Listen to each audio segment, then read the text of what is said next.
I'm Teresa Millies, and you are here for episode 5 of the Nine Patch Bestie Bag process diary. I'm going to do my best to make this one nice and smooth.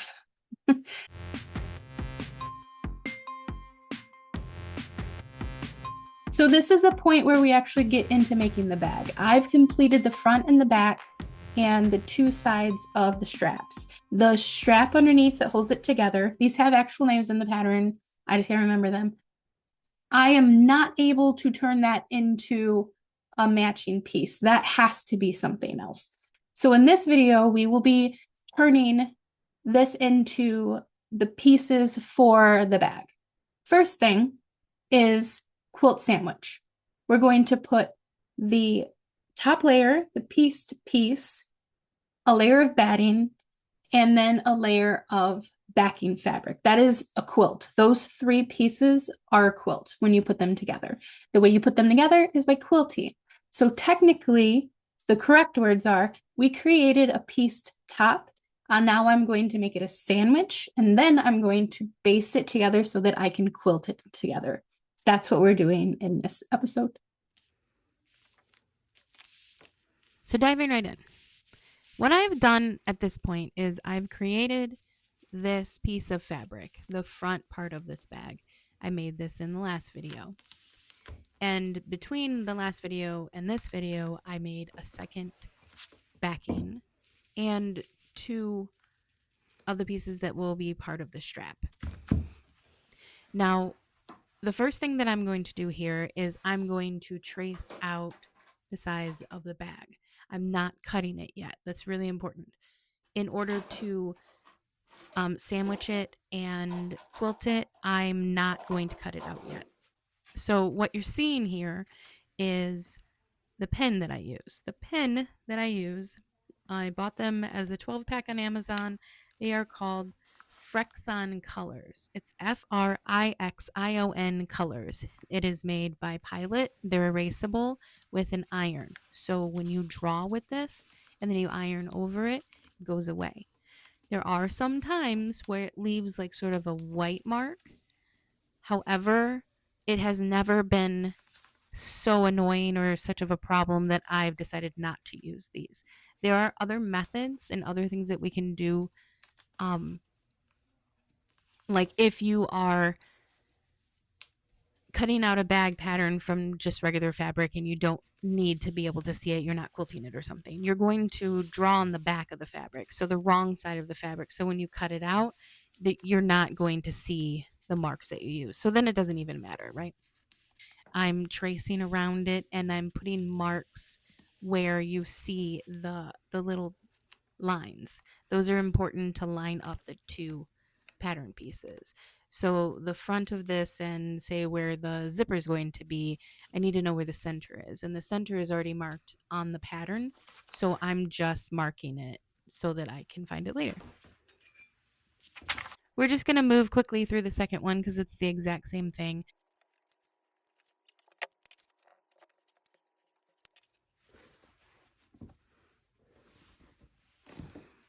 Now, batting is the soft, cottony bit that is in between the layers of your quilt. It's the part that makes it fluffy, that kind of makes a quilt a quilt. If you were to put another layer of just fabric under there, it would just be 3 pieces of fabric stuck together. The batting is what makes it fluffy. There are many, many different kinds of batting. It's also called wadding. There's another word for it that I can't think of right now that someone will tell me in the comments, I'm sure. It's the fluffy bit in the middle. So here you see me putting my front and my back of my bag onto the batting. I'm doing it this way because that's how much batting that I had, and it just makes it easier to quilt. So I'm putting them however they need to be on the batting to make sure that I have enough batting is really the only method here. And at this point, I still don't know what color backing I want to do. I do know that when I'm making a quilt that is a blanket or something that is going to be used like a quilt, I need a piece top, batting, and backing. For this is a bag, and it can be either be lined or unlined. And I went back and forth about whether I wanted to quilt this without a fabric backing or with one. If it was just going to be a piece top and the batting and then use the lining. But I decided that it's easier on my fingers to have fabric on the back than to use the batting because the batting is just, I think mine is 100% cotton. I'm not totally sure though, but some are polyester and they're really rough on your fingers. The bamboo feels nice, the wool feels nice, the cotton feels just fine, but it does feel better to have a piece of fabric on the back. At this point, I do finally decide that I want to use the red. I'm making sure that I have enough. I have just barely enough. I want to make sure that I have more batting than pieced fabric and more backing than batting. Here is very, very tight, but I can work with it.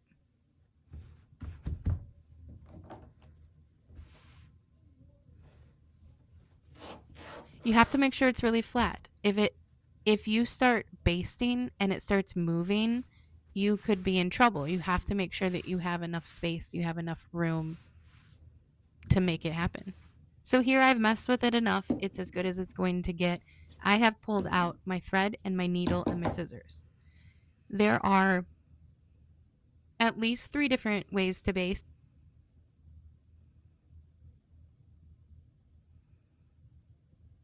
One of them is thread basting, which is what I'm about to do. Another is safety pin basting, which is something that I have seen lots of people do that is very, very popular and super valid. And then another way is machine basting, which is pumping your machine up to like a 5 or a 6 stitch length, 4, 5, 6 stitch, 4, 5, 6 stitch length, and running it through. It's a huge time saver.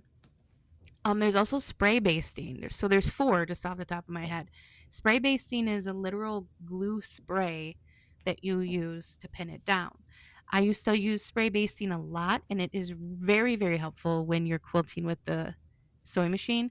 But if you're quilting by hand, the stickiness gets sticky. It makes your needle get stuck, and when you sew through it, it gets tougher and tougher to sew through it. So now I flat everything out. When it's a large piece, I use painter's tape on the edges to make sure that it does not move. I literally tape it to my mat or my table, and I sew through with these big stitches that you see here. At this point, I zoomed in just a touch to show you the actual process of the basting. The thread that I use, it doesn't matter what it is. I use thread that I'm probably not going to use for anything else. I use something in a contrasting color so that I can see it well enough to pull it out. If I were to do this again, I would have used like black or bright white so that you could see it a little bit better. So my bad on that. And then you're going to start at one of the ends. I'm right-handed, so I start on the right side. I put my needle through, I go around, I put my needle through again. I do not make knots because it's easier to pull them out when there's no knots at the end. And then I go about the length of that needle, like the 1.5 or 2 inches of the needle, push it through, pull it out. Each time patting it down, making sure it's still flat.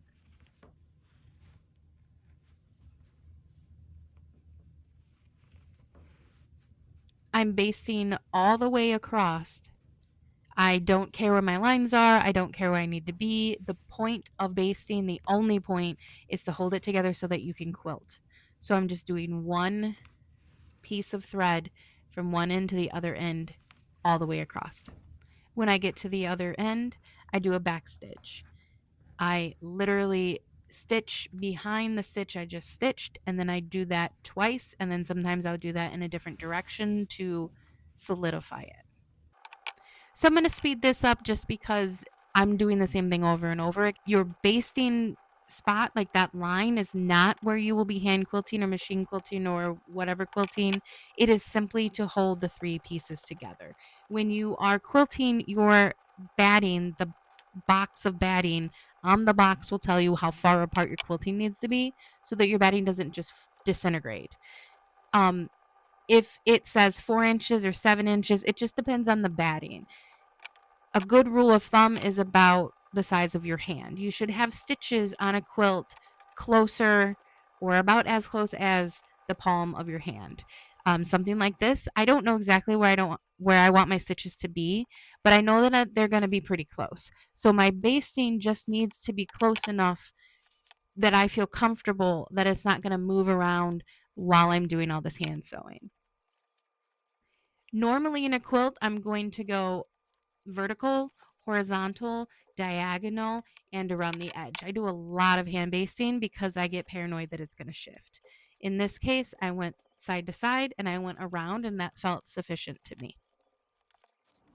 Here's what I've decided to do. Last decision for this, the bottom panel, obviously, I cut that strip of denim, but I really need to think about the weight of the bags that I carry because, you know, so I don't want it to be unnecessarily heavy. What I found in my closet is this pair of scrubs that I got at the thrift store because I was going to make a quilt out of scrubs, and this color matches pretty well with the bright red, the maroon, and then the deeper. Like it's a nice gradient for me. So that's what I'm going to use. I'm going to cut this bag, the bottom of this bag, in these scrubs.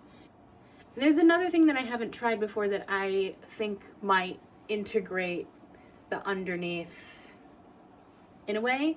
I'm going to make the strap out of these pants too. So the strap will be this color that is on my shoulder. The front and the back of the bag will be the 9 patches. And the underneath of the bag will also be this color. So that, 25, 30 hours in is the plan.